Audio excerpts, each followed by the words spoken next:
Hello mes petites goules, bienvenue dans ce 3e jour du calendrier Welcome to Halloween Mood 2024. Aujourd'hui, on va succéder au thème rock'n'roll et amis d'outre-tombe et on va passer à mariage et horreur. Bon là, clairement, on est sur une thématique qui est très vaste et encore une fois, j'ai décidé de vraiment prendre le premier film qui me vient en tête et de ne pas tricher, de ne pas tenter de fouiner un peu plus. Et je vous propose le film Honeymoon sorti en 2014 et réalisé par Leigh Janiak. Si son nom vous dit peut-être quelque chose, c'est qu'elle a aussi réalisé les 3 Fear Street sortis sur Netflix. Une trilogie que j'aime tout particulièrement parce que c'est des slashers et il y a plein de néons. Ici, Honeymoon, c'est un film assez différent. On est sur une production indépendante, vraiment un film beaucoup plus intimiste. Honeymoon va suivre un couple au lendemain de leur mariage durant leur lune de miel. On va suivre Paul et Béa, qui sont très amoureux et vivent leur meilleure vie. Ils vont partir au bord d'un lac, dans une petite cabane, histoire de roucouler tranquillement. Mais très vite, l'ambiance va vraiment changer, car une nuit, Béa va disparaître et Paul va la retrouver dans la forêt. À partir de cet instant, elle sera relativement déboussolée, elle semblera perdre la mémoire,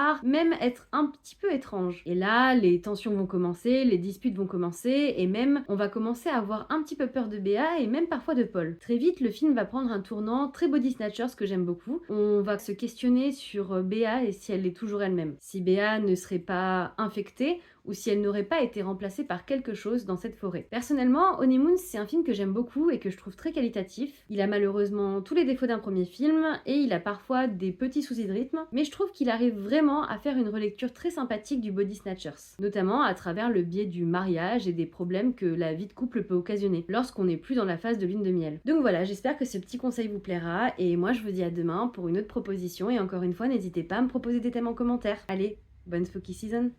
Je ne trouve pas ça drôle. Arrête!